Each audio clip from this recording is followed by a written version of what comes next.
whatever you want. Sure. Good evening, everyone. Welcome to the Williston Development Review Board meeting of March 12th, 2024. My name is John Hemmelgarn, Vice Chair of the Williston DRB. This is a hybrid meeting taking place in the Williston Town Hall and virtually on Zoom. All members of the board and the public can communicate in real time. Planning staff will provide Zoom instructions for public participation before we begin.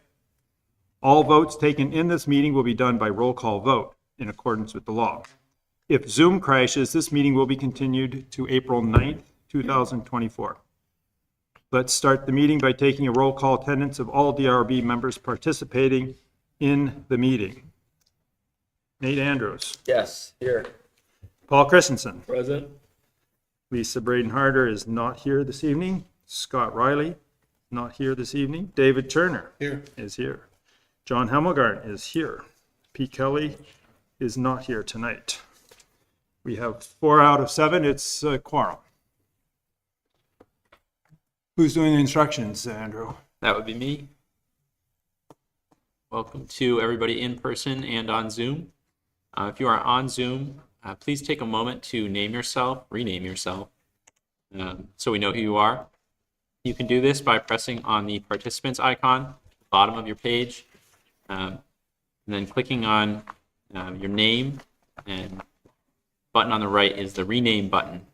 And then you type your name in to rename yourself. If you have any questions, you can type your name into the chat and I can rename you. If you're on Zoom, we have a number of features you can use tonight. The microphone button turns your microphone on and off.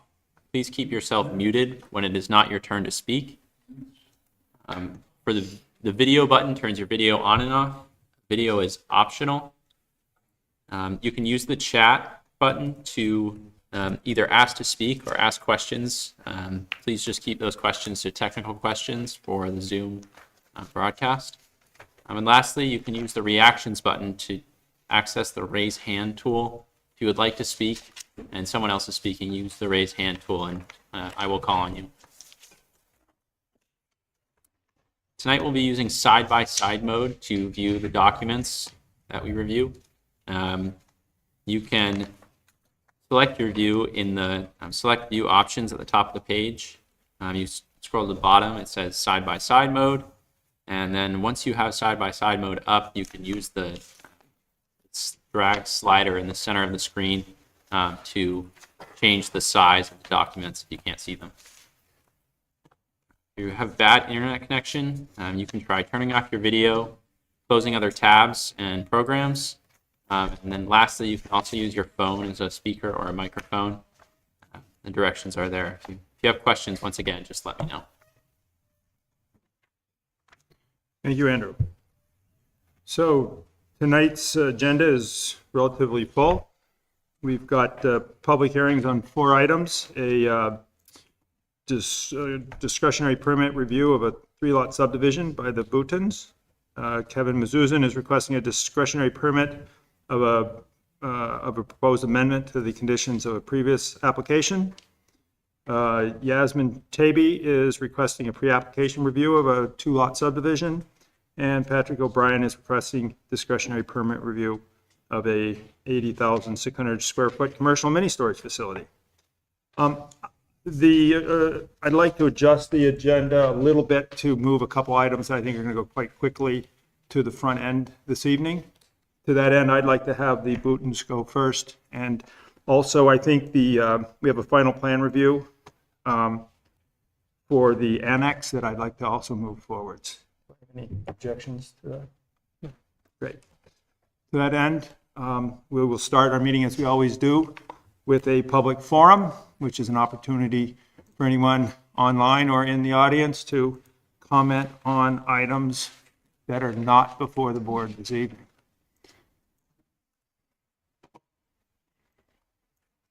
None in the building? Anything online? I have no raised hands online. Great. We will then move on to our public hearing of DP 23-13, Leo and Mona Bouton. Are the applicants present? Yes. Yes. Here. Great. Welcome. I'd like you to identify yourself and your address for the record. My name is Mona Boutan. My address is 1722 North Road, East Fairfield, Vermont. Great, thank you.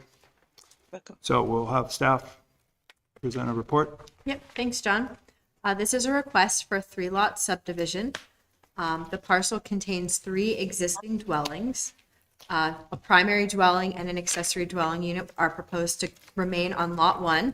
And the third dwelling at 1513 Old Creamery Road would be on Lot 2. The third lot is an open space lot where no development is existing.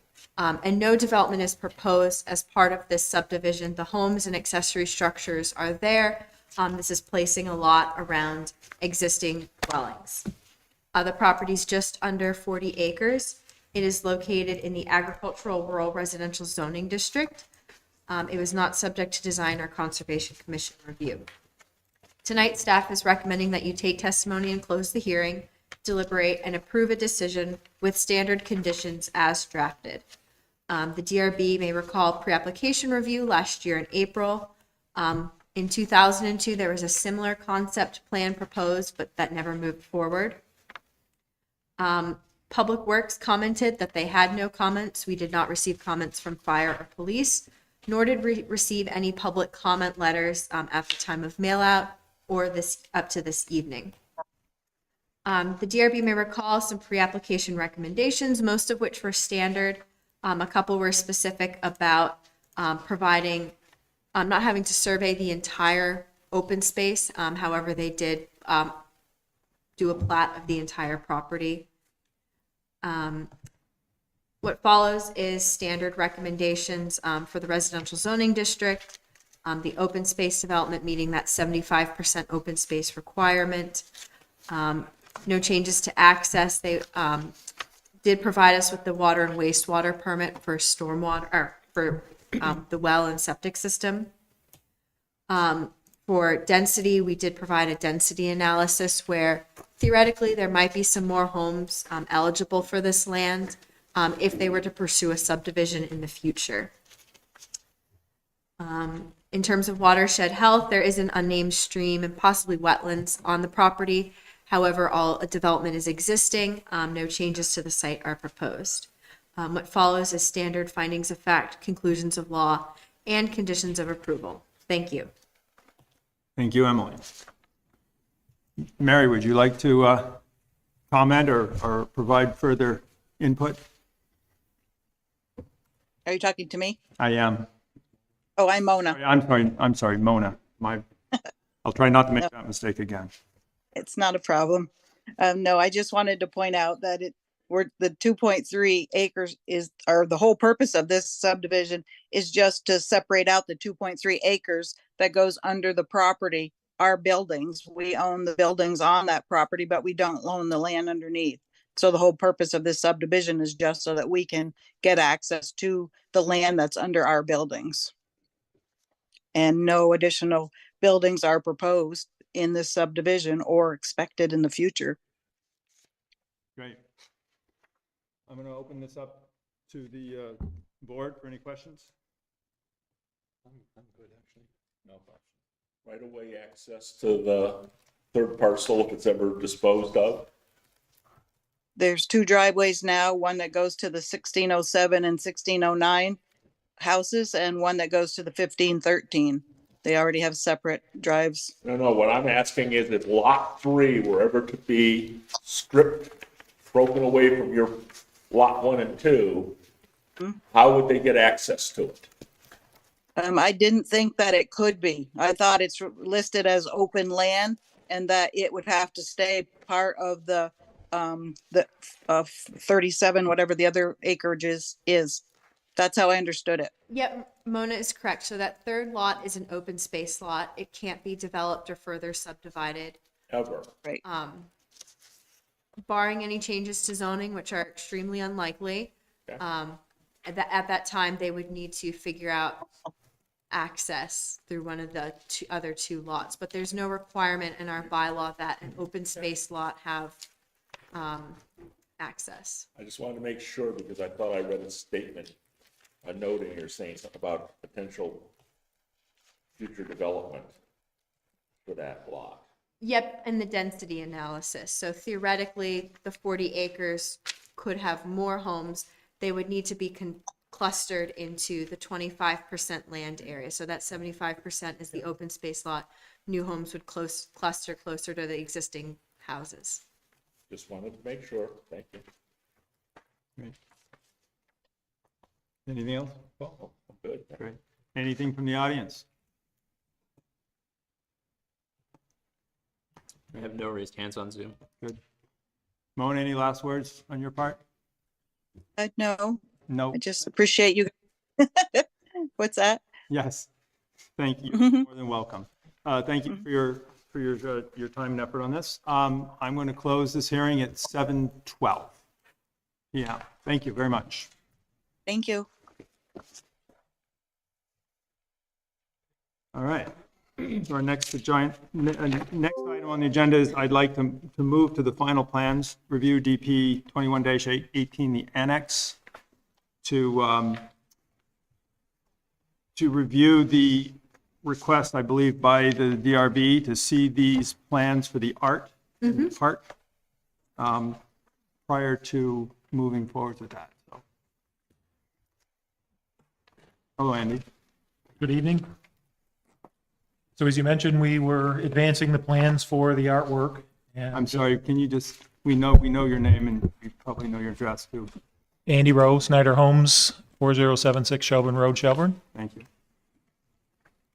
So on the annex, project currently under construction on the former church property near Taft's Corners, includes a public park. And as part of that public park, there were 3 artwork pieces, 3 sculptures. And as we're advancing the design of those sculptures, we wanted confirmation from the DRB that the size and massing, and to the extent that you want to weigh in on the art sculpture itself, was acceptable before we move forward with having these constructed, fabricated, and then installed. The 3 artwork elements are the stone cairn, which the same image is presented with the staff report and the narrative as was provided with the previously approved final plans. And the height on that is about 10 feet with a diameter of about 6 feet. And then as you go from Alpine Drive down into the public park, there's a junction sculpture. And that's as you get from the paved path to the loop of the park that circles the perimeter of the public park area. And that's the round wood stack. And that would have a height of 10 feet. And then out in the public park itself is the meadow sculpture. And that's the artist that we're working with has characterized that as the wood egg. It's very similar to what was originally proposed with a little different take on the appearance or the way it would be constructed. And that would have a height of 11 feet. And this would be in addition to the other various natural play elements that were part of the previously approved final plans. There's no change to the layout of the park, the other play elements. We just wanted to get in front of you before, as I said, we move forward with fabricating these sculptures. Great. So I'm going to ask the staff, what is it that is being requested in terms of action from the board tonight on this? Yep, so the board is approving an amendment to final plans. Most of the time, these are done administratively at the staff level. There was a condition of approval that for this project that public art shall be specified prior to or with the approval of phase 2, and that the DRB retained final plans review for the annex. So a general motion to approve them. They will be added into the final plan set that we have on file for the project and supersede what was shown previously on this page. Okay, good. Any questions, comments from the board? So all we do is we vote yay or nay, and we vote yay, then it goes back to you guys and now we're responsible, right? Yep. Okay, yep. that's all you know. I can give my opinion to the applicant that I think these are great. Thank you. For the sculptures that are actual wood, Is there some sort of preservative, or am I reading this right? Are they actual wood on the surface? They're actual wood and Locusts last forever. Okay. That's close. not forever, but it's, Close to it. Forever's That's- a long time. yeah, I mean, for the play elements, that's what we're looking at as well as a black locust, which is rot resistance, very dense, hard, won't last forever, but the idea is that it will last for a good long time. And these will be, Species, isn't it? it is an invasive species, yes. Okay. These will also be mounted on bases so that they'll be up so that, the snowfall will also pile up around them, but the idea is to get them up away so that the bases are as, in as suitable a environment as possible to not induce the rot. Good. We're all good. Thank you. Great, thank you. I don't even have to close this, do I? It's just, no. Good, because I didn't open it. I know, I've got it in my yard. So we'll open the next hearing at 7:17. This is DP 20-15.1. Kevin Mazuzin requests discretionary permit review of a proposed amendment to the conditions of DP 20-15, a two-lot subdivision at 1120 Butternut Road in the Agricultural Rural Zoning District. Welcome. Thank you. So if you could give us your names and addresses, that'd be great. Sure. My name is Kevin Mazuzin, 1120 Butternut Road. Jesse Lauer, 1120 Butternut Road. Great. Welcome. So, yeah, That would be me. I'm you know, and trying to,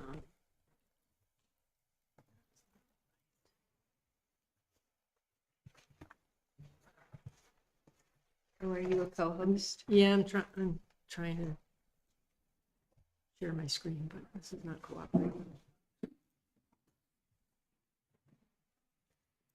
Would somebody else mind sharing? I'll go, yep.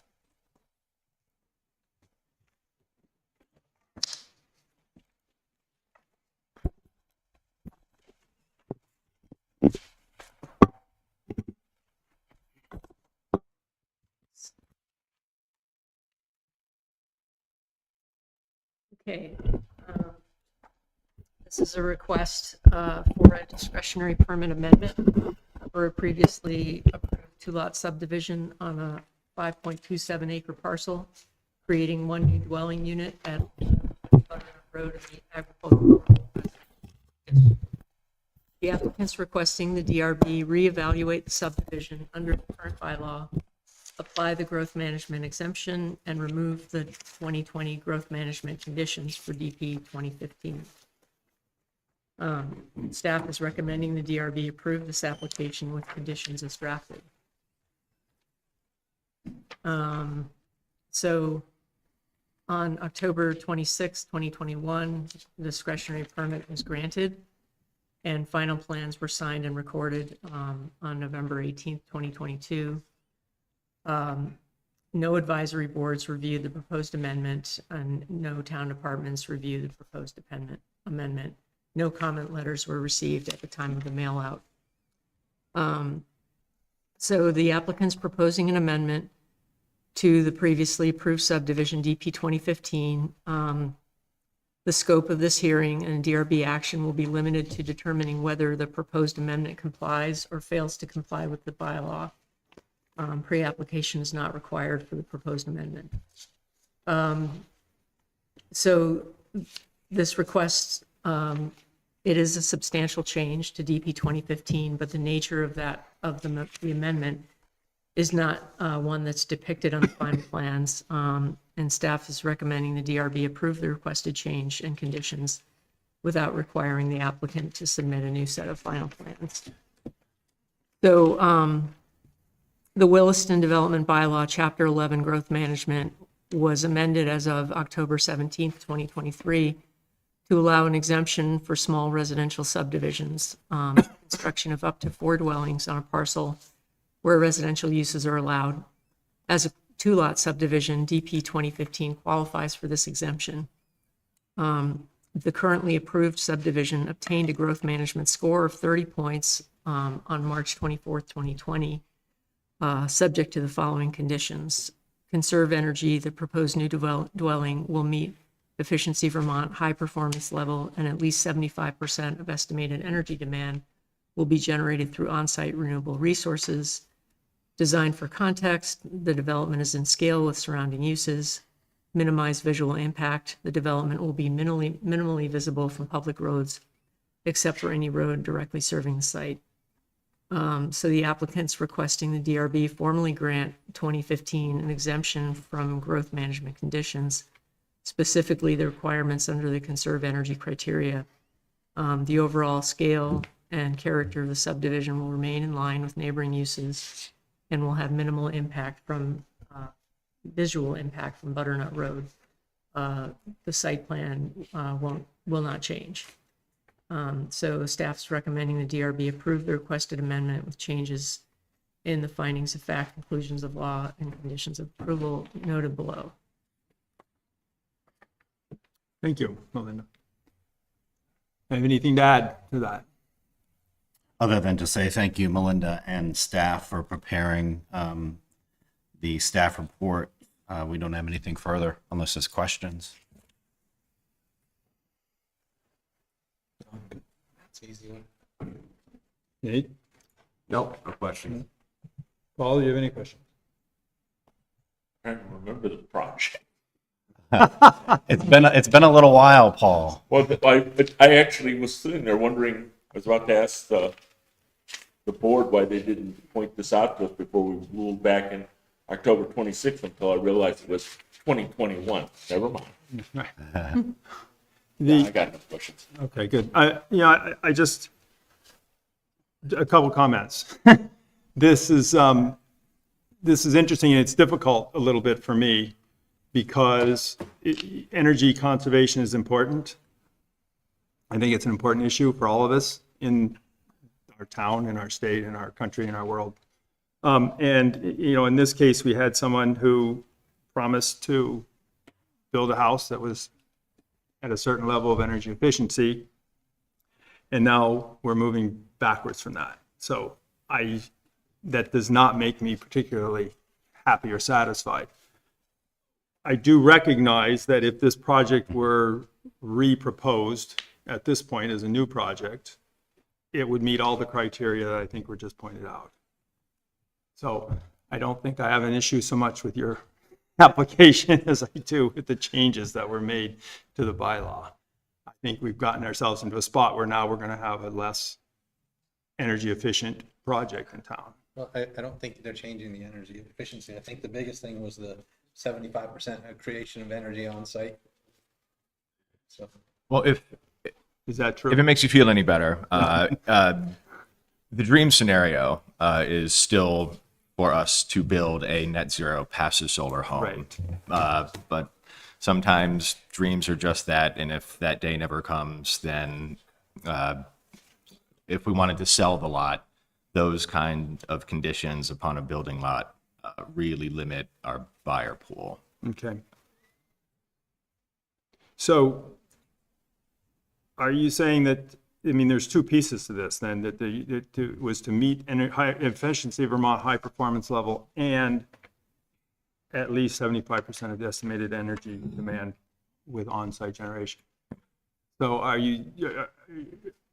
am I hearing that you're still planning on meeting the high performance standards? If we build. Right. It will go above and You're beyond. right. That does make me feel better. Thank you. John, it will actually go above and beyond that because Great. it'll be a net zero or a passive. All right. Well, that's great. Thank Yeah. you. I appreciate that. If we build. So, This project was the only one to ever score points in that category. So I believe that category went from like 5-star lead, which was a throwaway. Everybody got full points. And like in 2017, 2018, it became this standard. They were the only project and one home to achieve full points. great. Was that why it hasn't been built yet? Well, the pandemic, a near fatal car accident. There's been a lot of different things. We actually just got our discretionary permit to start to bring an excavator on the property. But now with early mud season, we're not doing that. So the project has been delayed. We're patient. We're not going anywhere. And, eventually it will come to fruition. But we'll cross our fingers. Thank you. I think, do we have any comments, questions from the audience or from online? Nothing online yet. Good. I think we're all set. I will close this hearing at 7:26. Thank you, Will. Thank you.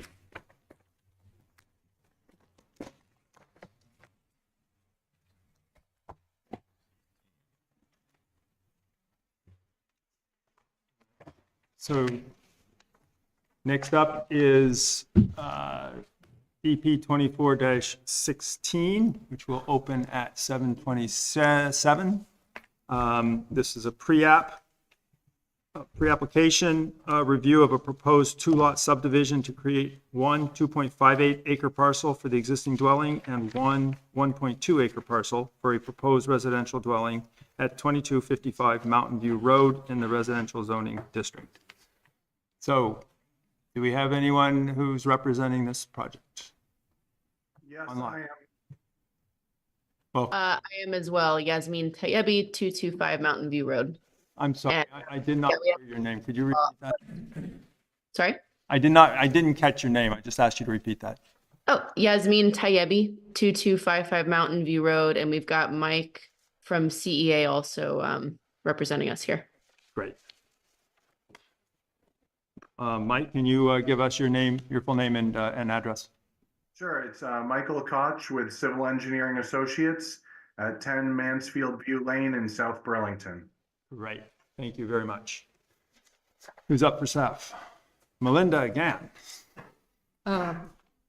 This is a request for pre-application review of a proposed two-lot residential subdivision on Mountain View Road in the agricultural rural residential district. The existing parcel is 2.5 acres and occupied by one single-family dwelling. The existing dwelling will remain on a 1.3 acre lot, and a new single-family dwelling is proposed to be constructed on a 1.2 acre lot. The new home is proposed to be served by municipal water and sewer and its own driveway from Mountain View Road. Staff recommends allowing the project to proceed to discretionary permit with recommendations as drafted.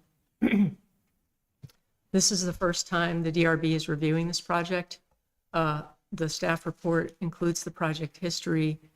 SUB 9717 was approved by the Planning Commission in 1997, and that created the subject parcel and one other lot. Both lots were located outside the town sewer service area. And then the parent parcel had received some allocation prior to 1990, but that allocation had been returned unused. The select board granted renewed sewer allocation in 1996, but only to serve a single family residence on Lot 2. Lot 1 was intended to be deferred from development permitting requirements at the time. And the stated purpose of the deferral was so that the property owners did not have to do soil testing as part of the subdivision review. The lot was understood as being solely for agricultural use. In 2014, the property owner at the time requested to connect the parcel to the town's municipal sewer system to facilitate future development of the parcel.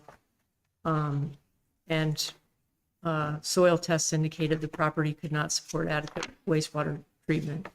The select board did make a decision to connect, to allow allocation to be granted and to connect that lot to the town sewer service area. So Lot 1 was granted water and sewer allocation for a 4-bedroom single-family residence. And a permit was issued in 2015 to permit construction of a new 4-bedroom single-family residence and with a music production home business. And then there was one other permit issued in 2020 for a backyard shed. So Public Works Department did submit comments for this application, and those comments are included. DRB can adopt comments as conditions, but only to the extent they can be enforced by the statutory authority of zoning per VSA Chapter 24. No comment letters were received at the time of the mail out.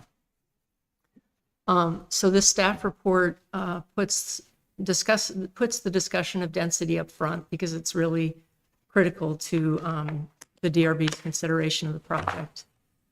And there, the discussion under the following section really relates to an area of conflict between the town's current bylaw and state statute, recently adopted Act 47 Home Act. And where there is a conflict between a local bylaw and state statute must prevail. In other words, the town must treat the Home Act as if it were part of the Williston Development Bylaw. We are in the process of amending our bylaws to be consistent with the Home Act. The Planning Commission has reviewed these proposed amendments, and the Select Board has not yet warned a public hearing on those amendments. So we're kind of in the process. But for now, the Home Act must prevail. So Table 19A establishes a net density in the ARZD of 1 dwelling per 80,000 square feet, or 1.84 acres. This is the provision that is preempted by the Home Act, which was adopted into Vermont statute last year. The Home Act establishes a net density of 5 dwellings per acre in any area served by municipal sewer and water infrastructure. So staff is recommending that this subject parcel meets the definition of served by municipal sewer and water because it is located in an area where residential connections and expansions are available, because the subject parcel is already served by municipal water and sewer. If the parcel is subdivided, staff is recommending that a new dwelling can feasibly be connected to municipal sewer and water service, and that's included in the recommendations. The Williston bylaw states that acreage on which wetlands and steep slopes be subtracted from the density calculations. In this case, there are no obvious constraints on the parcel. So one additional dwelling is proposed, and a preliminary density calculation estimates that 12 dwelling units can be supported by this parcel in compliance with the Home Act. An accurate density calculation should be provided at discretionary permit, and this is included in the recommendations. For the dimensional standards of the ARZD, compliance is anticipated. WDB 3131 permits a maximum building height of 36 feet, but allows the DRB to impose a lower height limit to maintain the visual character of rural Williston. Setbacks from the rear and side property lines are controlled by landscape buffer requirements of Chapter 23. Where Chapter 23 doesn't apply, the minimum setback is 15 feet. Development must be set back 50 feet from a public road. Setbacks must be landscaped, and the only development permitted within them is access drives, roads, pedestrian ways, and underground utility lines. Buildings and parking areas are not allowed within the setbacks. The site plan shows all development except the access drive setback from 50 feet from Mountain View Road. The lot has adequate frontage. WDB 3141 establishes a minimum lot size of 80,000 square feet, 1.84 acres. 4 lots created from parcels of less than 10.5 acres, but the proposed lot 1A is 1.3 acres and lot 1B is 1.2 acres. But again, this provision is preempted by state statute, the Home Act. Home Act effectively establishes a minimum lot size of 8,712 square feet or 0.2 acres. and the proposed lots comply.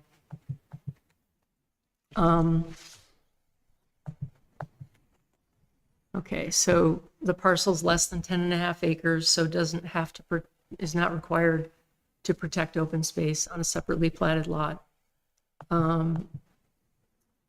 The lots and home size sites are anticipated to comply. So let's see, WDB 3196 seeks to minimize the visual impact of new homes by using existing vegetation and terrains. Homes should be effectively screened from view from public ways, but brief views of the development are acceptable. Clearing of screening vegetation is strictly limited. If a home cannot be screened, it should be sited where it will be effectively absorbed by slope or woods per WDB 3197. The applicant may propose, the DRB may approve measures to supplement screening or absorption under WDB 3198. The parcel is a mixture of open and wooded with the new home proposed to be sited within the wooded portion. The DRB may discuss with the applicant whether any of the measures listed in WDB 3198 are necessary. There's a street view of the existing home from Mountain View Road and a street view of the proposed Lot 1B. The project is not subject to growth management review. On October 17, 2023, the Select Board adopted changes to the Williston Development Bylaws. One of these changes exempted the construction of up to 4 dwellings on any parcel where dwellings are permitted from growth management review. This residential subdivision can proceed straight from pre-application review to discretionary permit. And per WDB 11.3, the project is not required to provide affordable housing as it will create fewer than 5 new dwellings. For access, compliance is anticipated with a recommendation. Properties are allowed direct access to local roads such as Mountain View Road under WDB 13.2.1. The DRB may require shared driveways to reduce the number of points of access.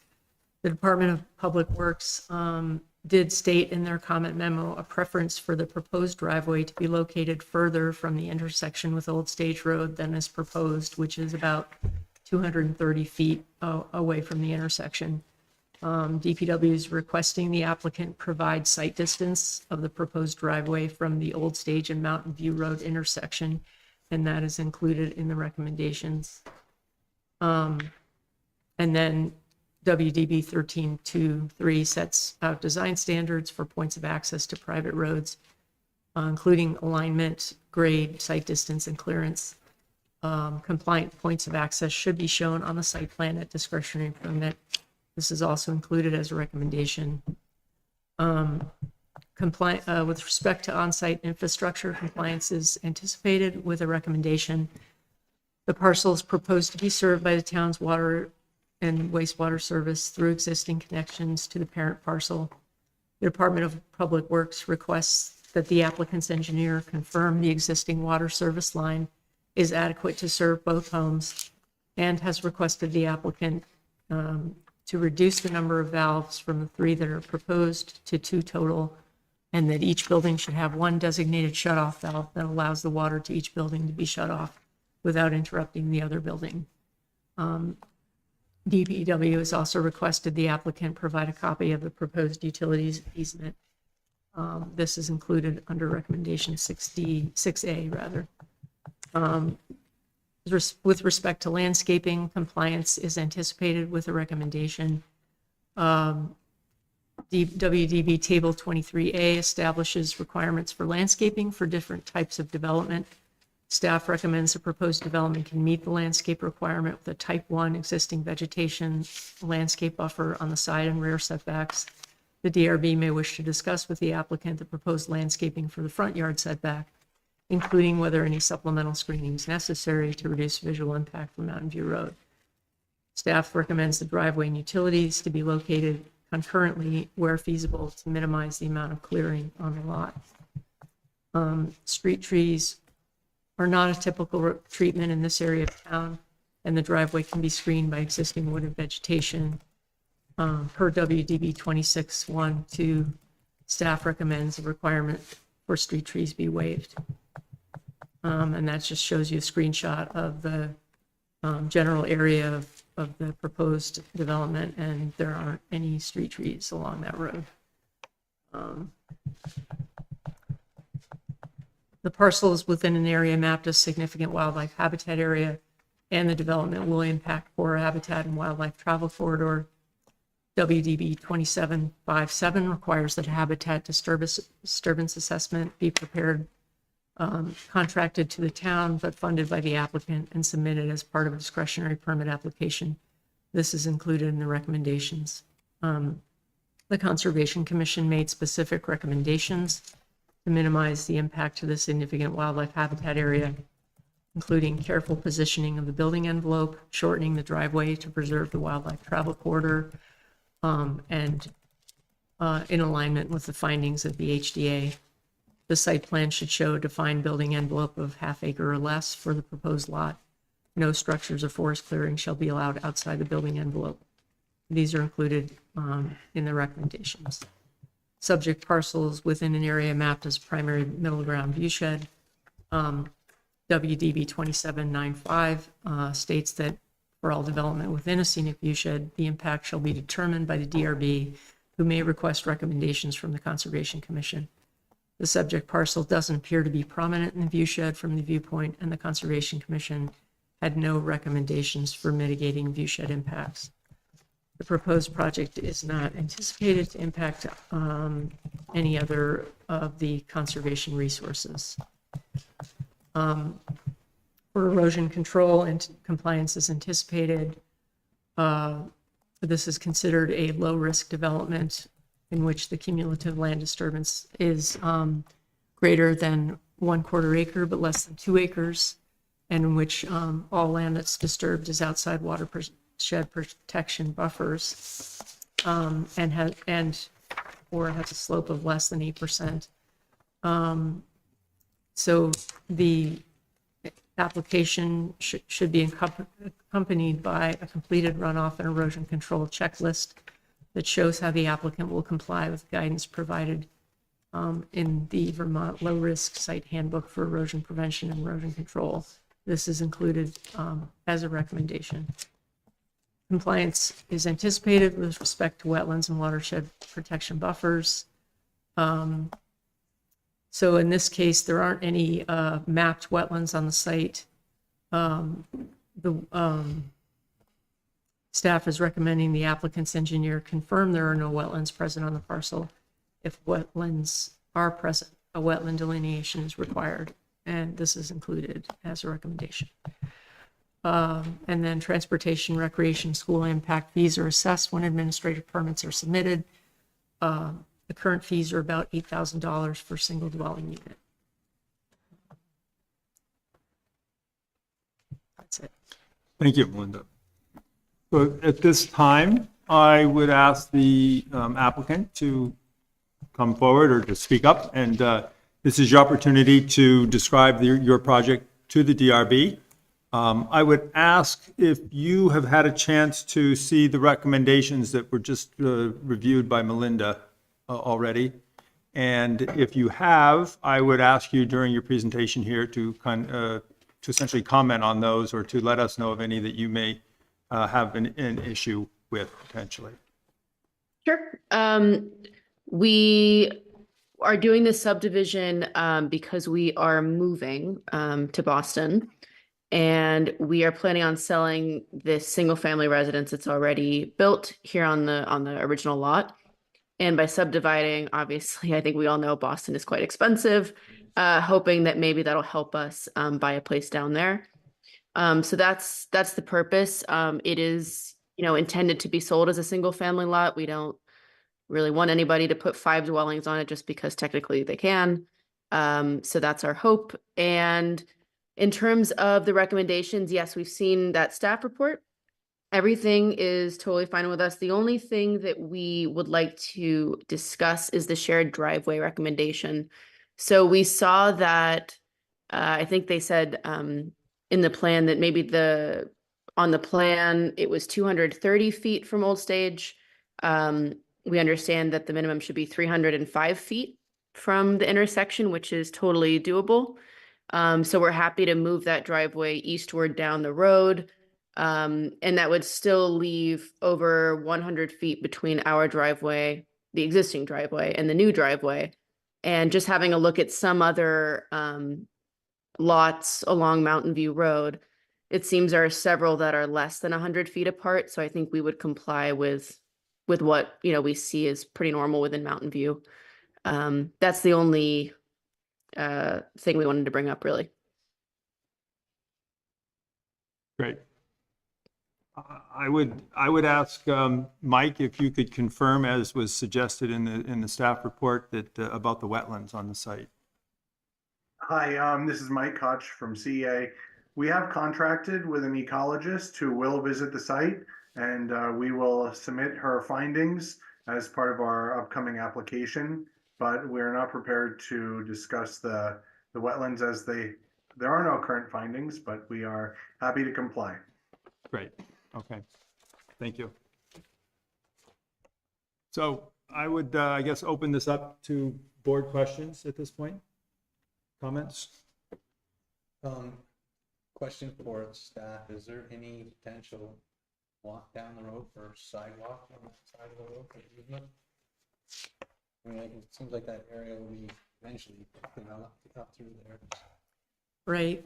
It's not currently a requirement for residential property. And I mean, usually that is something that might be obtained during growth management.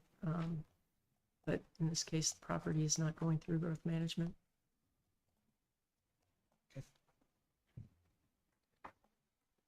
Anything, Nate? Paul? Yeah, so if I understand this right, according to this new homes thing, we could grant this one lot, one house on this other lot. And then someone could come along behind them and say, well, we're instituting homes, we want to build the other 3 homes. And we have no input on that. Is that the way I understand it? That would be allowed under our, under the Homes Act. So in other words, they could, or even better yet, they could actually tear down the current house and they could turn around and build 12 houses on this 2.5 acre lot, right? They would be allowed under the density provisions. It would, provided that it met all the other requirements. I'm just saying is they could build 12 homes out there, just out of curiosity. Yeah, so. Okay, that's all I need to know.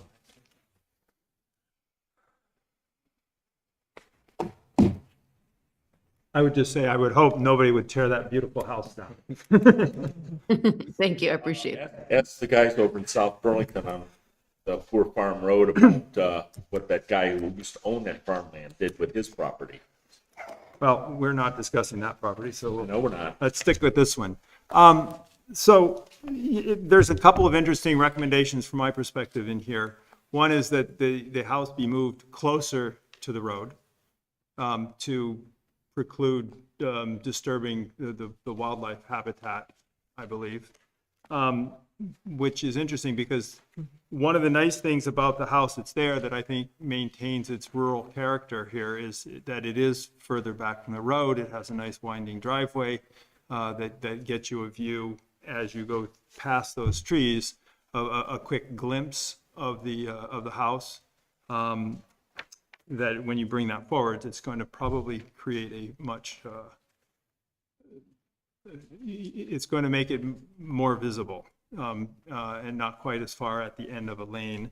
Not that these can't be surmounted, but I think it does heighten the need to pay attention to some of the other requirements that were in this report about building height, screening in the front, and whatnot to maintain that. So I'm not that interested in prescribing which of those avenues you would pursue, but I would like to say that I think it'll be important that you pay attention to that piece of the bylaw. What I will say as well is we want to basically get this approved and do as much of the groundwork as possible for a buyer, but we're not actually going to be, siting a house, doing the house plans. That's all going to happen once a buyer takes over. And so the actual discussions about their house and where they site it, correct me if I'm wrong, but would that be something that they would then have to bring to you guys? Or is that something that we do with the building envelope before we even sell it? My understanding is that you're showing essentially a building envelope on the site plan now that we're commenting on, and as did the other commissions in town, and that those recommendations would be out there and exist as the next person came through to, or any subsequent owner would come through to develop that property. Okay, thanks. But as you can probably notice here earlier, when the discretionary permit lands on our desks, there's a little chart that goes over all of the recommendations from the pre-application, and it says complies or does not comply. Yeah, absolutely.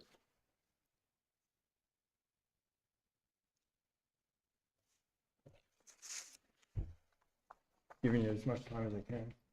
No question. No. Not for the applicant. Okay. This is, I don't know how pertinent this is. I did notice in the application that the Champlain Valley School District was on the adjoiner list. I was a little confused about that. All residential projects List. send a notice to the schools. Okay. Here, good. I learned something tonight. Never too old. Every day a day older. Let me just check my notes here.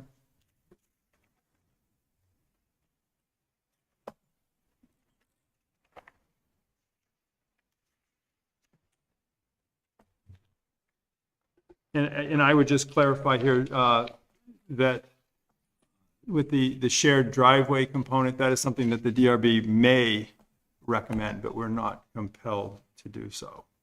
So. Yeah, And we, I appreciate that. Yeah. I can say that I appreciate your comment on that, and we will be discussing that in deliberations. Thank you very much.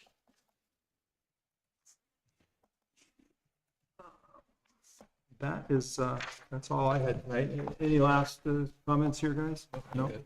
So here's where I open it up to the audience, if there's any comments out there or online. I think we're down to the last two people online now. Great. Thank you for your time, your application. We're going to close this at 7:58, 7:53, sorry. Thanks. And I just want to echo the last applicant's sentiments as well. Thank you to the staff for all the work on this. It's much appreciated, and look forward to hearing from you guys. You're welcome. Thank you.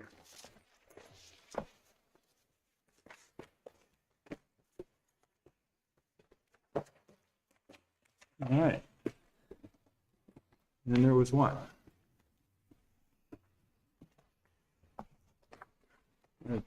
I've misplaced my agenda. Yeah, I can take this. Oh, okay. It's just the agenda.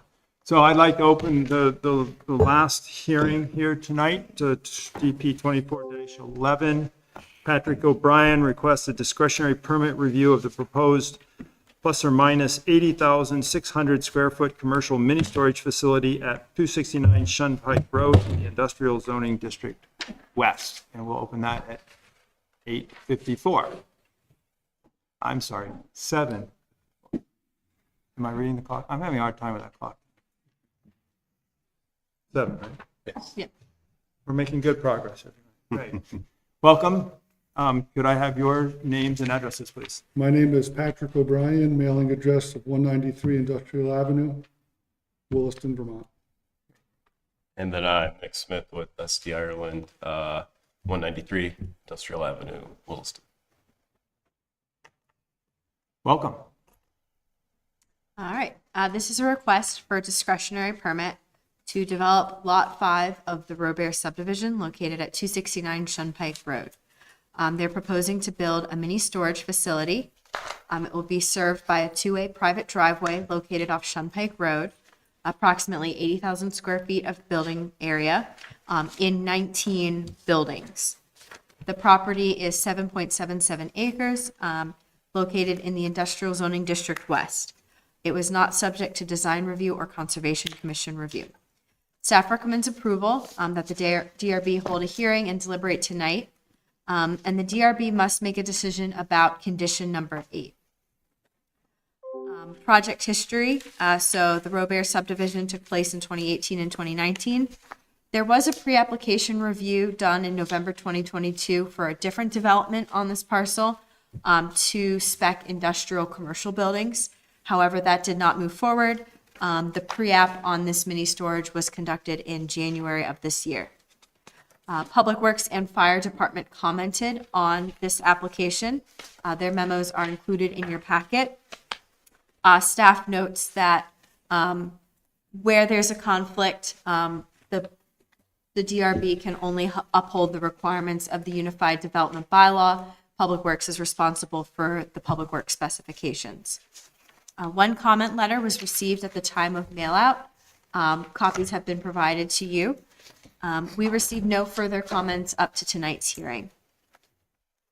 What follows is the list of pre-app recommendations, most of which have been addressed in the application.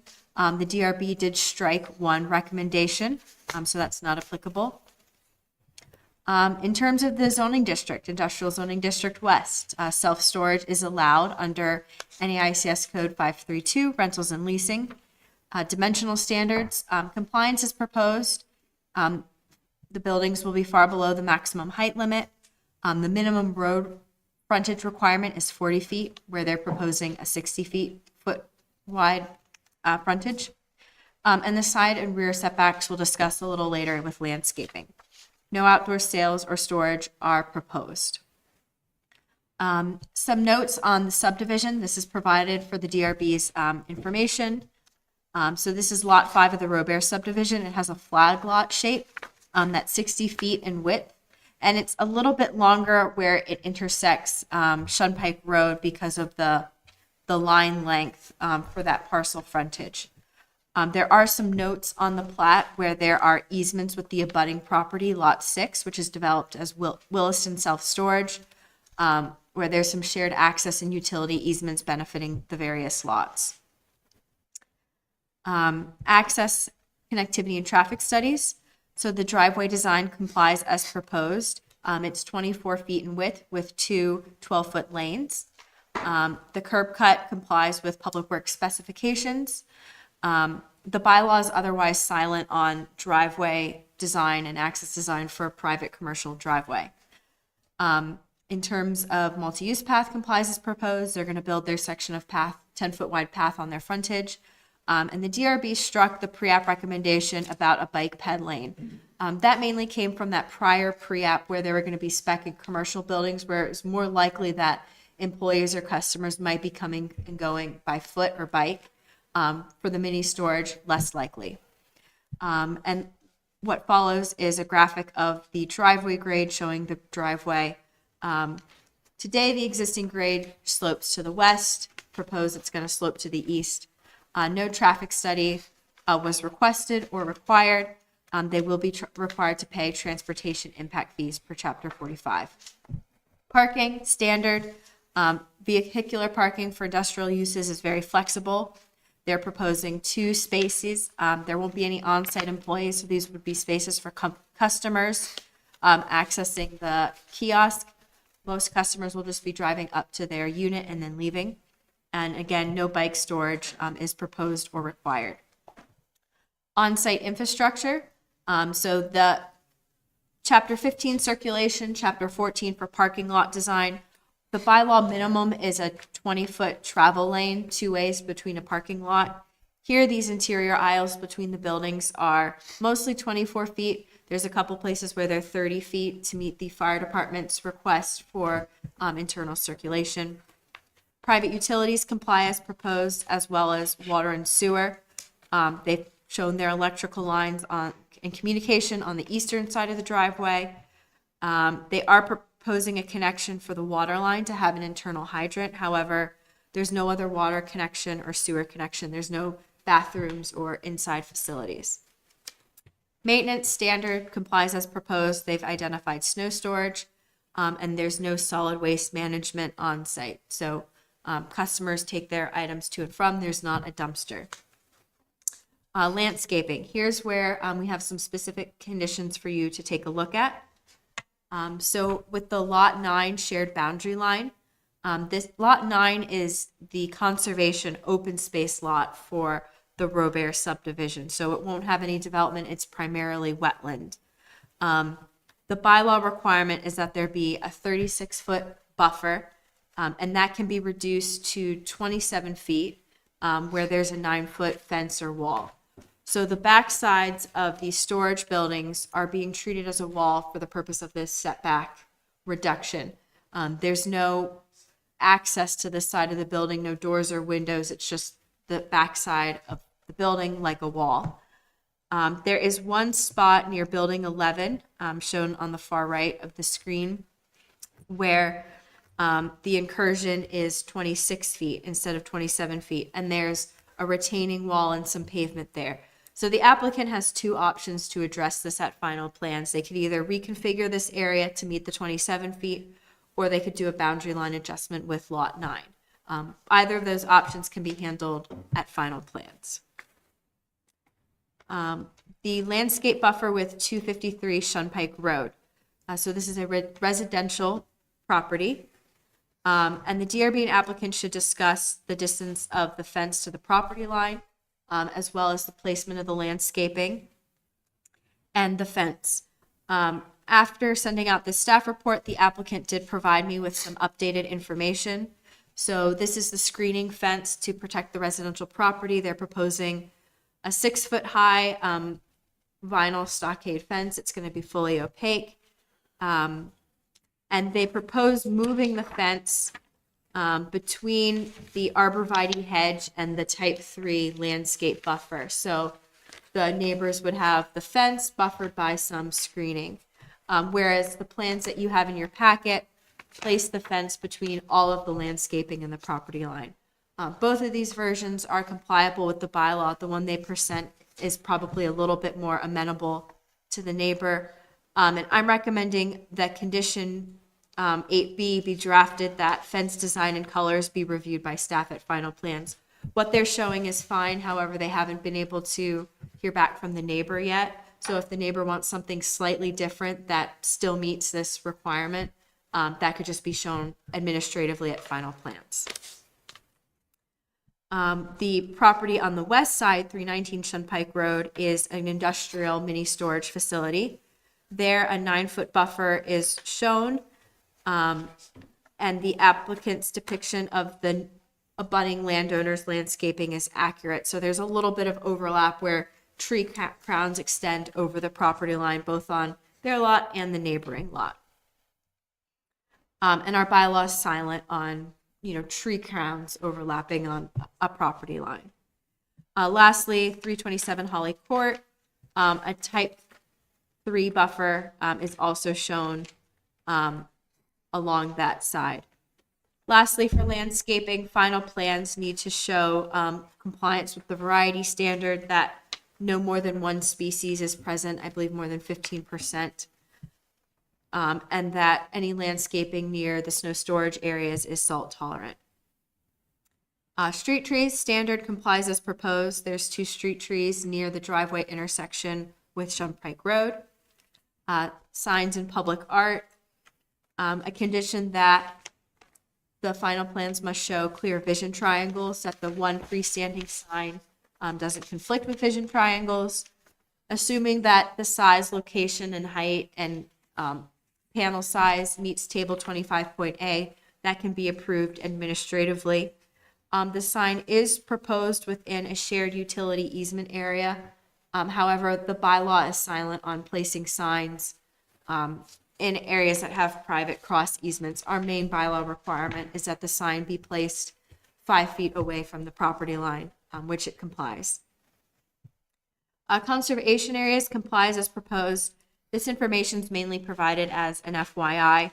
So a habitat disturbance assessment was done for the Robert subdivision. That's mainly why Lot 9 was created as a conservation lot. And there was some notations about a special bat species in the area. However, no of Robert properties were required to do separate HTAs from the main one that was done at the original subdivision. Watershed health, this is also standard and complies as proposed. So there are some watershed buffers associated with the wetland on the property.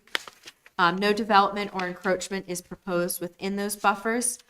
And it is delineated by retaining walls, chain link fences, the inaccessible backsides of the building, as well as boulders in some of those areas where, the driveway, snow storage, it slopes down. Then there's a couple boulders just to keep any mowing and things out of the wetland buffer. Stormwater is handled through the state. They are showing their stormwater plans and erosion control on the site plan, which complies with our bylaw. Impact fees. The ITE manual estimates 6 p.m. peak hour trips for a mini storage use. The base fee is just under $2,000 per trip, and that gets adjusted at the time of administrative permit. Lastly, outdoor lighting. This also complies as proposed. So most of the lights on this site will be motion activated, and they comply with our requirement that they shut off after 5 minutes of last detected motion. However, there are 4 lights that would be on dusk to 10 p.m. and 5 a.m. to dawn. The 2 bollards that are proposed along the driveway, and then the 2 wall packs that are near the customer parking and entrance gate area. Other than that, lighting complies as proposed with the security lighting standard for development. And what follows are findings of fact, conclusions of law, conditions of approval, noting condition number 8 for your review. Thank you. Thank you, Emily. So I would ask the applicant to comment or provide any additional further information that you would like to have the DRB consider. Sure. Yeah. Again, thank you, staff, for a thorough report and making sure that we got out the screening changes that we're proposing. So a couple of things, I think it'd probably be best if I just kind of move through them here. The major ones that I noticed are that were added to condition 8. Number 1 would be the discussion on the retaining wall area that is not meeting the landscape buffer reduction at 26 feet. We've already decided that we'll probably shave a little bit off that building, just pull everything in. It'll actually get us all the way back to 36 feet, so there won't be any change or any out of compliance there, so we'll be fully in compliance.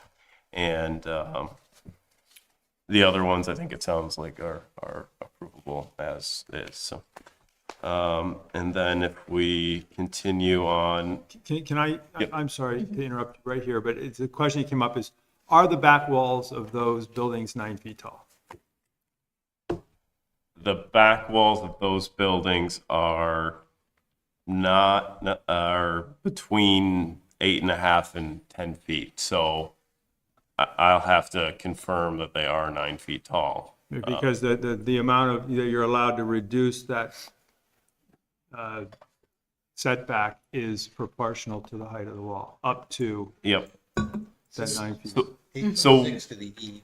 Right, so you just need to make sure that the math works here. what I would say is that we won't need that full 9-foot reduction. That was only needed for that last area that we're going to eliminate. So we'll really only need like a 4-foot reduction. So we should be in compliant. Great. Okay.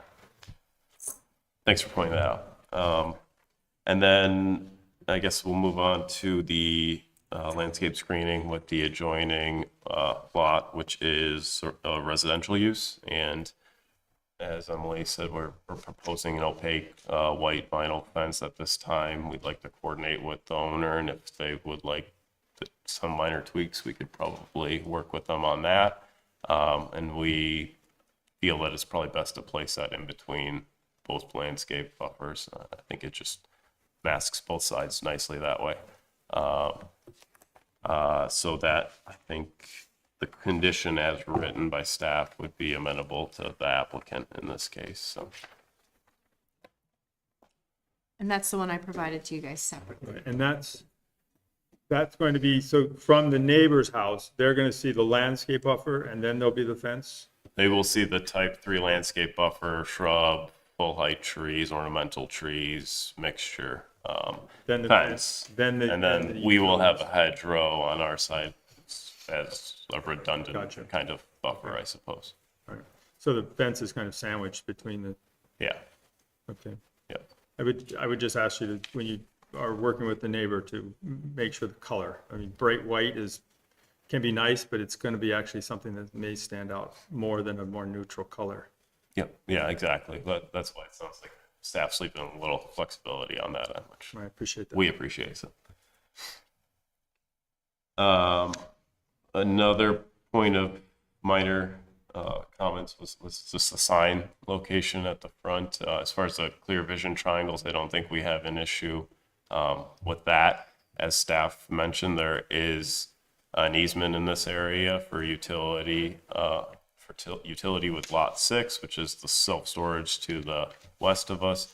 I think it's a lot of times these easements are, as I'm sure you're well aware, all the Robert lots had shared utility easements on all the edges, so that they weren't, I was familiar with the project as well, and we weren't really sure where GMP was going to have vaults or pedestals or anything along those lines. So that's really what that easement is for.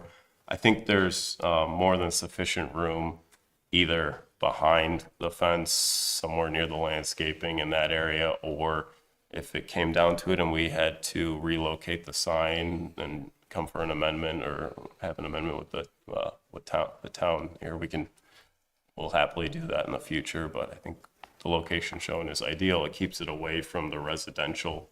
The other option would be putting it on the other side of the driveway, essentially. And then we're right along the fence with that residential property owner, which is actually pretty close to that corner there. So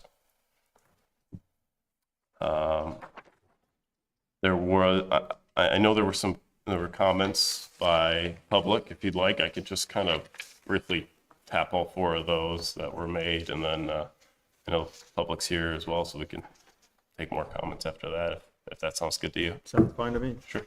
I think from my memory here, I'm running through, I think the first comment was essentially stormwater runoff, and a concern that we may be introducing additional stormwater to the system that is on the self-storage lot to the west. As Emily mentioned, we're actually reducing the watershed drainage to that area. We're capturing all of the pavement, draining it to the east, so the exact opposite direction, and we'll be treating it subsurface. The subsurface facilities are around 50 feet away from each other, which should be sufficient to not impair each other. Ours is actually at a lower elevation too, so if we're taking any liability as far as some kind of an impact there. But so I think the concern on the stormwater was valid, but I think we've addressed it with the way we've designed the driveway to be super elevated, all pitching everything away from that lot to the west. The second comment I believe we briefly talked about here was the sign location in the utility easement.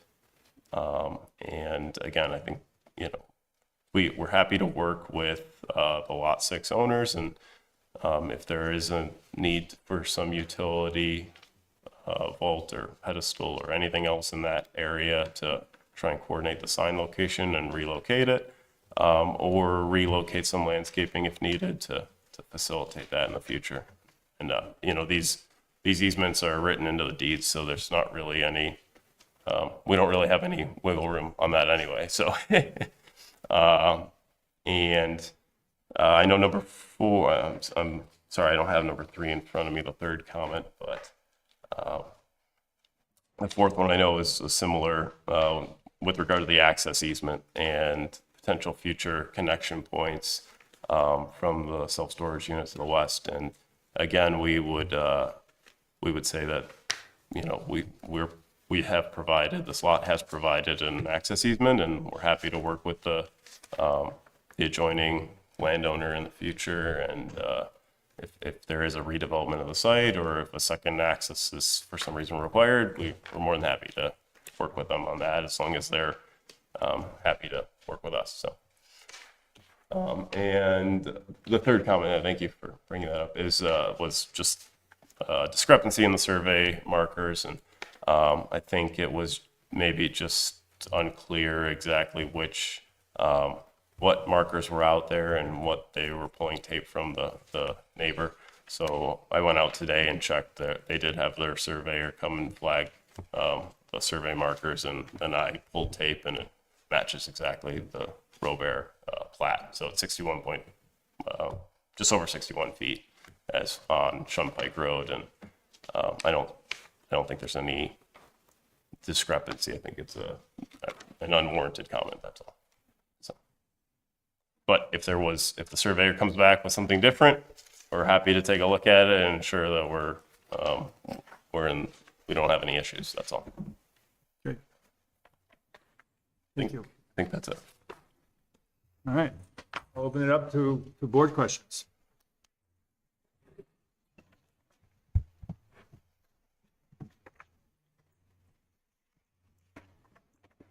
Is there an office or a gate or anything like that planned? There is, yep, that looked like. Yeah, well, there will be a gate with like an RFID or some other type of access to it. There's also a small kiosk just before the gate. People can buy locks, they can renew subscriptions to their units, and that's partly how new users gain access to the site. So it's staffed? No, it's not staffed. So what, vending. yeah, Okay. Yes. it's vending. So what you do is you pull up to the facility and there's a self-serve kiosk. Got it. Okay.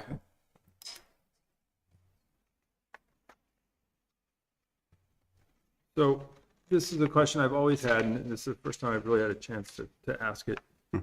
So I see on the plan some snow storage areas.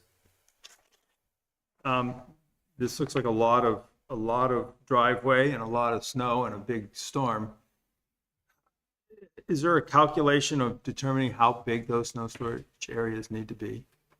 How do you do that? And do we have enough? Do we really have enough here? Yeah, we have, I think with some of the reconfigurations that will be shown on the final plans, there'll be additional snow storage as well. But, you know, what it really comes down to is what the owner wants to do with the snow storage too. As far as just pure plowing, it may be an issue. They may actually need to have some kind of lift system that will actually help stack it and build heights on these on the snow storage area. It's just kind of a maintenance, real operational kind of logistics. Yeah, oftentimes in the Northeast, the larger facilities like this one, they'll have a loader on site so they can stack. Because with these larger facilities with the long alleys, it does become an issue without that type of a piece of equipment. Is that then parked on site for?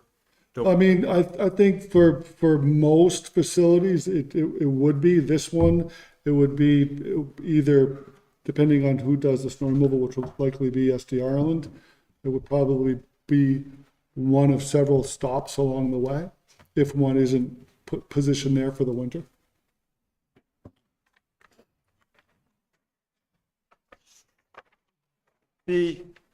Another question I had to do with I think you actually supplied some separate sheets for showing the emergency vehicle access through.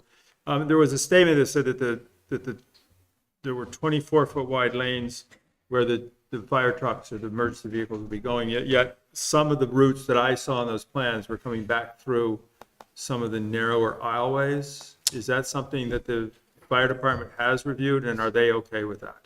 Yeah, so the fire department reviewed all of those turning templates, and they were happy with that, and I can provide our correspondence to the town or the DRB as far as that goes. And obviously they'll have to sign off on final plans as well, but it's not so much that they want to use the 30-foot access aisles, it's actually that we can't make the turning motions work without certain aisles being 30 feet in width, that's all. So there are some of them are arbitrarily made 30 feet wide just to make the turning templates work. So The fire department can use this for their training of for their yeah, they'll get pretty good if they start. I will admit there are specific routes that will need to be taken. So As David says, for the plow guys too. yeah, true. They can, you break it, you buy it, right? Yes. While we're on the topic of fire, I know that the fire department comments are, there was a comment on a second hydrant, which is in conflict with DPW's request for a singular hydrant. I think the applicant would just like that the board confirm that we would be following the Public Works specifications. Are you asking us to take sides between DP? I would never do that, but I would ask that. We. It's just another reminder that this. I know this has happened. It's come up once or twice before. That's all. Fire department or DPW? Boy, that's a tough one. Agreed. Well, we'll talk with staff. Thank you. Appreciate it. That's all. So if it's determined that a second hydrant is required, that's something that you're. We have no problem with a second hydrant. It's just a matter of knowing and having them sign the final plans for us. That's all. Yes. It would. Has staff discussed this with either the fire department or DPW? Not directly. We received their comment. If there is a way to set that condition with flexibility, just in case, to Nick's point, if you side with the fire department and the DPW won't sign final, that obviously is the concern. So if that could be worded with flexibility at all, that would be appreciated.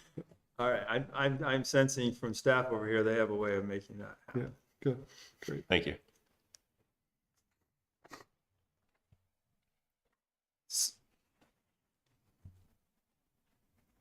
Dave? No, well, I actually like what you're doing with the landscaping and the fence. I think that's a great approach to making everybody happy. Nate, you're The good? only other thing I'd throw out there as a question is that it looks like to me when people drive in through this long straight driveway, and then I assume the gate is at the end of that, and the kiosk, I see 2 parking spots, and I'm just wondering is that enough? Someone pulls in with a trailer, and they go to your kiosk, and for whatever reason they go, I got to get out of here, I'm not doing this. Is there really enough room there for someone to turn around with a trailer?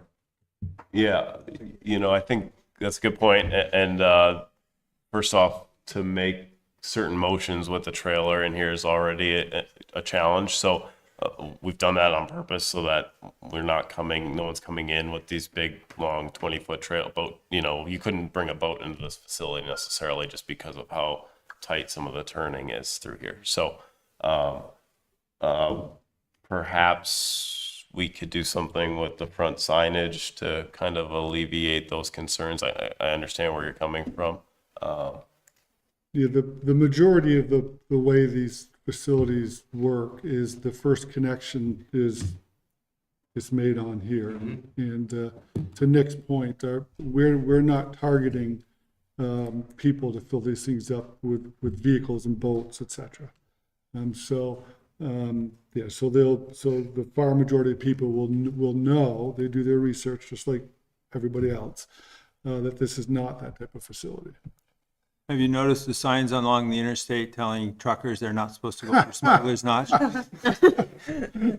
That's true. I do think we are looking at like a 24-hour service on the kiosk as well. Yeah, So if there was an emergency, they actually can push button or call a number and they'll be directed. So my assumption is we could work something out with them to say, if there was a need for a turnaround or something, we could allow them a quick access in and out. Open the gate. Yes. Open the gate Okay. and then wait. Yep.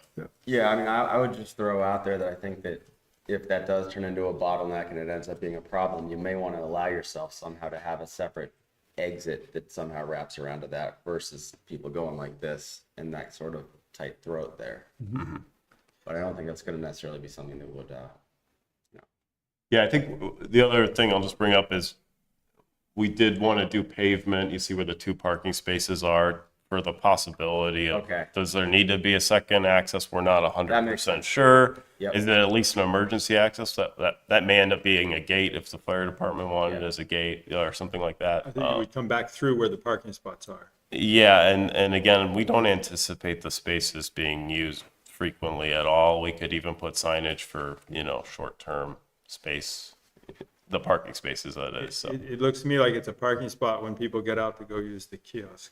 that's it, yeah. And yeah. one of them has a striped area beside it to be an accessible. Yes, yeah. That is what it's intended for, but I'm just saying, as far as a secondary emergency access point, that we don't anticipate parked vehicles there for more than 5 minutes at a time, so. 3 people here wants to be a traffic jam, or would be a rush hour, I should say. Yeah. Yes, exactly. All right. I'm at this point opening this up to comments from the audience. I assume that you're here for this. Yes, I was just here listening. Okay. So you have any questions or comments or? No, I mean, the big thing is I'm 319 Shunpike, so I was just making sure that our easements were Okay, addressed. good. To make sure that we maintain the ability to use those in the future if we need them. Great. For both the utility and the access. Great. Oh, And then the stormwater obviously was a concern, so. great. And you've heard what it said. Are you satisfied or? He sent me an email. He sent it right before I came, so I haven't really had time to really look at the details. So, right now I don't until I got more. There's one comment in the email that you put, but I don't think. Okay. I think he misworded it in the email, but I want to get clarification that it was. But we appreciate the engagement here. I think all of this, the entire process is set up that we end up with a well-designed and well-placed storage facility here. I will say we have the same exact system. We have a kiosk system. It's exactly the same. I will say you do get more people parking in those spots, and where you're gonna have people leaving and then people trying to come in. Just from experience, we weren't expecting as many people to be utilizing our kiosks as they do, but we constantly have clients using them. So. Good. Excellent. Do we have anyone online, Andrew, at this point? No one online. No one online. So I'll give the applicant one last chance to. Yeah, just 3 things. One of the things I've learned in my career is when you present, sometimes you learn something from the board or the neighbors. So we will take the advice of maybe some more parking and turning this into consideration. So thank you for that. Secondarily, I would like to go on record once again to say that we acknowledge that the adjacent property that is owned by Ms. Auclair is subject both benefits from a 60-foot wide access easement on our property now and in the future and in perpetuity. And then secondarily, in regards to the utility easement, that is, it is not an exclusive easement. In other words, while it's a utility easement, we are allowed to place a sign on it. So just wanted to clarify that. And we certainly will work with them now and in the future when their site gets redeveloped, if they want an additional curb cut. And that's what these easements are for. Great. Thank you. Any last comments from the board? Yeah, the one question I had is, you contacted Department of Public Works about your 60 by 100 foot access easement there, about whether or not that curb cut would be approved by DPW? Yeah, you were saying about you wanted to make sure that you had your second access if necessary. Well, I said that that's what the whole point of it was when we purchased the property, was because it was designed to give us the easement so that if we ever, depending on if it was a change of use. So I know at that time when they were doing the subdivision, they had conversations with DPW about it, but I haven't specifically had a conversation. It's specifically a utility easement, right? Correct? Well, There's 2. Okay. That was my point, is now that this is now creating another curb cut, I was wondering if you checked with DPW to see if they've suddenly forgotten the fact that there's still a curb cut laying out there that potentially is in the game. Right, but again, again, this is a future application, I believe. So my understanding of the plat is the 60-foot easement is the flag lot for the driveway. So there's a line on the plat that says, with an arrow, end access and utility easement to lot 6. Yeah. So I believe it's not a new curb cut onto Shunpike Road. It would be, they could loop onto this driveway and come in and out on this driveway. Correct. Oh, okay, that settles. Okay, that's all I needed. Anything else? No, I'm good. I just wanted to make sure that she didn't suddenly say, Thank you. what happened to my curb cut? You good? I'm good. Yeah. I'm good. I'm fine too. So I'm going to close this hearing at 8:31. Thank you for your time Thank you. and your efforts here. Thank you, John. Thank you, staff.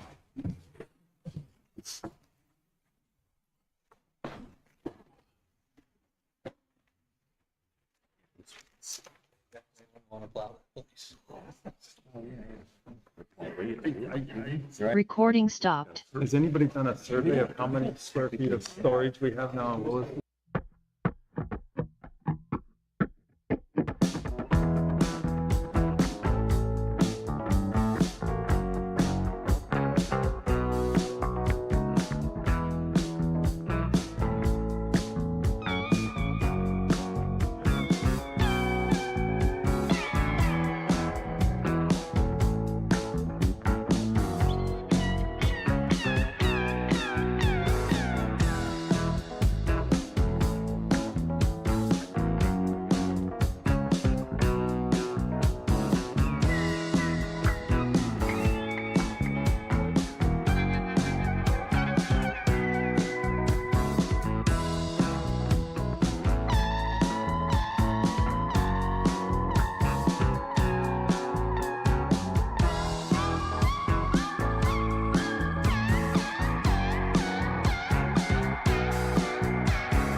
Welcome back.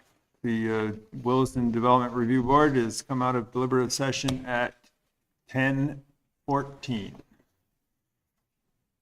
I am ready to here's some motions on our applications here. Do I have a motion for DP 23-13, Leo and Mona Boutin? Yes, as authorized by WDB 6.6.3, I, Nathan Andrews, move that the Williston Development Review Board, having reviewed the application submitted and all accompanying materials, including the recommendations of the town staff and the advisory boards required to comment on this application by the Williston Development Bylaw, and having heard and duly considered the testimony presented at the public hearing of March 12, 2024, accept the findings of fact and conclusions of law for DP 23-13, and approve this discretionary permit subject to the conditions of approval above. This approval authorizes the applicant to file final plans, obtain approval of these plans from staff, and then seek an administrative permit for the proposed development, which must proceed in strict conformance with the plans on which this approval is based. Thank you. Do I have a second? I'll second it. Great. Any discussion? Great, let's vote. Yay or nay? Nate? Yay. Paul? Yay. Dave? Yay. And the vice chair is a yay as well. So it carries 4-0. Thank you. Do I have a motion for DP 20-15.1, Kevin Mezuzin? Yes, as authorized by WDB 6.6.3, I, Nathan Andrews, move that the Williston Development Review Board, having reviewed the application submitted and all accompanying materials, including the recommendations of the town staff and the advisory boards required to comment on this application by the Williston Development Bylaw, and having heard and duly considered the testimony presented at the public hearing of March 12, 2024, accept the findings of fact and conclusions of law for DP 20-15.1, and approve this discretionary permit subject to the conditions of approval above. This approval authorizes the applicant to file final plans, obtain approval of these plans from staff, and then seek an administrative permit for the proposed development, which must proceed in strict conformance with the plans on which this approval is based. Thank you. Do I have a second for that? Second. Paul seconds it. All right. Nate, yay or nay? Yay. Paul? Yay. Dave? Yay. Vice chair is a yay.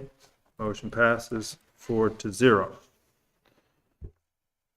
Do I have a motion for DP 24-16, pre-application for Yasmin Taby?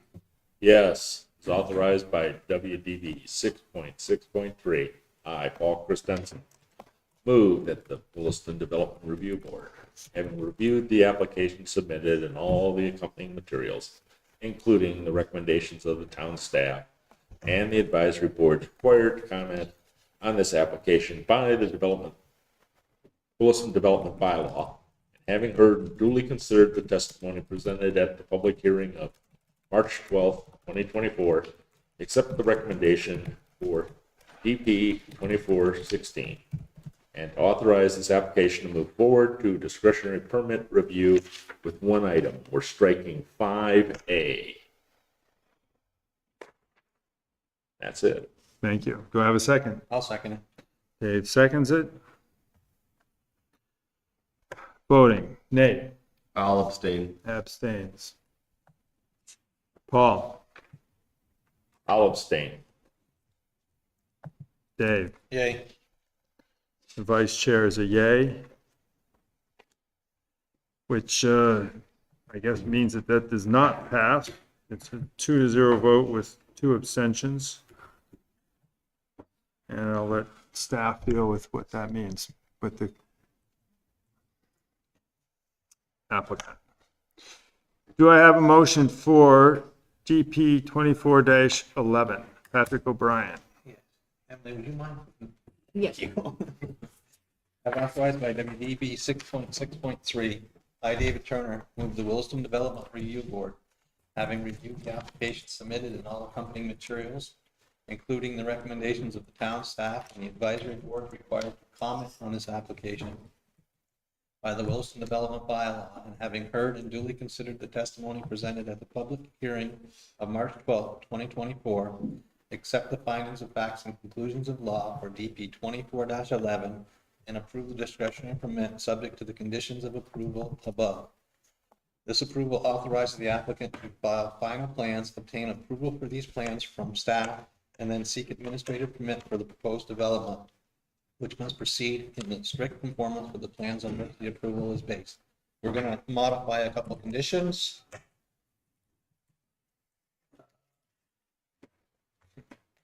You just blow it up just a whisker.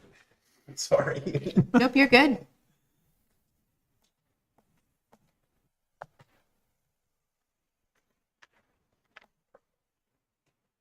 We'll modify condition 8B to read 253 Shunpike Road, opaque fence shall be located between the type 2 hedgerow and the type 3 buffer.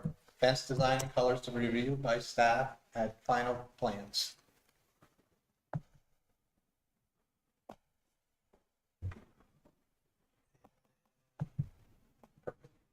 And for condition 9, additional parking spaces may be shown at final plans, up to 6 total parking spaces. 9B, provide signage to discourage oversized vehicles or trailers from accessing the facility per WDB 14.7.2. And that was it. And you Mentioned staff. made it to be the final plans by staff. Yes, I did. Okay, great. Okay, great. Thank you. Do I have a second for that? I'll second. Nate seconds it. Any discussion? So we'll vote. Nate? Yay. Yay. Paul? Yay? Yay. Dave? Yay. Yay. Vice Chair is a yay. Motion passes 4-0. Thank you very much. Do I have a motion to approve the minutes So moved. of February 27th, 2024? Still so moved. Still so moved. I had one comment on those. If I can find it here. The certificate that was in there says that it was the hack that reviewed that, yet I believe it's now the HDAC. It's So going to take me literally years to change their name. in the certificate itself. In the minutes, it says HDAC. It's lurking everywhere. I'm trying to scrub it. Anyway. And then I forget. I would imagine. So, that was the only comment I had. So, and I think that they're probably fine as written. It's just an anomaly. So voting, Nate, Yay. yay. Paul, Yay? Dave, yay. Vice Chair's a yay. Passes 4-0. I think that wraps us for tonight, unless there's any other business the staff needed to bring up with us. So, hearing none, do I have a motion to adjourn? So moved. Second, and sure, thank you. We are adjourned.